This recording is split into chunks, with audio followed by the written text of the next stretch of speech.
Dobrodošli u Vesti za medalju. Ja sam vaš domaćin Aleksandar Kesegi, a sada kratak pregled vesti. Ekskluzivna vest, da li je Dušan propao ili je možda stavio novi pečat na modu? Sportske vesti, saznajte kako je Đoković prošao u finalu. Nakon toga sledi i YouTube vremenska prognoza. Da li je Dušan Vuković, poznatiji kao Duksa, totalno propao ili je doneo novi trend? Na internetu su procurile slike Dukse u skandaloznom outfitu. Mnogobrojne poznate ličnosti su tweetovale o njemu.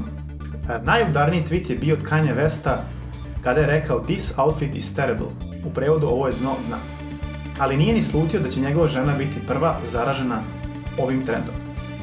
Ovdje vidite slike sa zasedanja Ujedinjenih nacija gdje je Duksa približio srca svetskih lidera. A sada idemo na sport.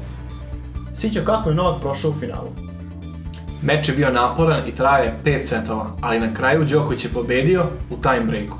Great off-road, not so much on the clay court. No, of course, Tank's not traditionally designed to play tennis. Abrams serve. I naravno osvojio je zlatnu medalju. Može se reći da je meč bio eksplozivan. Hvala, Sićo. Reč prepuštamo našem meteorologu Jeci. Jecu, u programu si. Ups, ja se izvinjam. Vreme na YouTube-u je veoma promenljivo, sa mestimičnim sub za subovima. Pad dislajkova je veoma velik.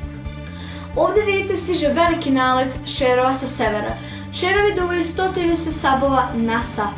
U narednom periodu se očekuje postepen porast lajkova i zato se ne preporučuje hejterima da izlaze na YouTube od 11 do 16 časova.